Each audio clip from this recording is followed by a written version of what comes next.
Ahead on the road, the bridge is out. Would you want to know about this so you are able to avoid a potential disaster? Or would you rather choose to ignore any possible signs that point out the fact that ahead the bridge is out, and if you do not stop, your vehicle is going to plunge into the river below? Just for the sake of the argument, let's say you did want to know.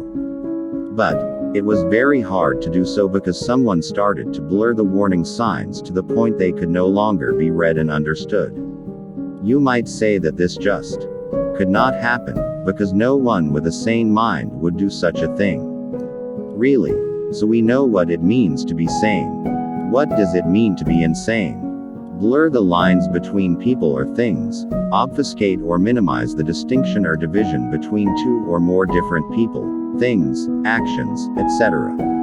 We all instinctively feel that insanity is an extreme condition, and at the very least it should be quite easy to distinguish an insane from a perfectly sane person. As adjectives go, the difference between sane and insane is that sane is being in a healthy condition, not deranged, acting rationally, regarding the mind, while insane is exhibiting unsoundness or disorder of mind, not sane, mad, deranged in mind, delirious, distracted.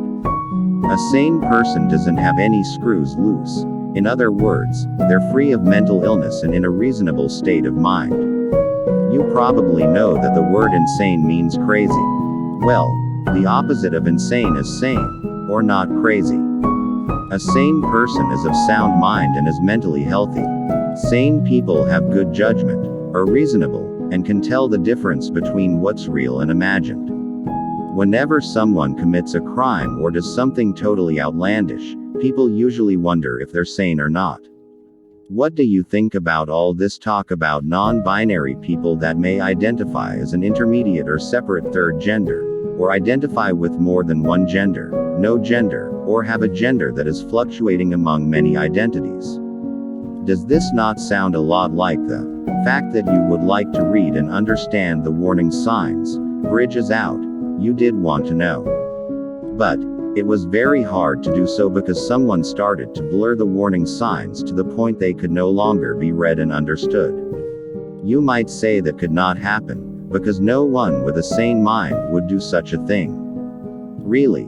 Look what is happening right before our very eyes.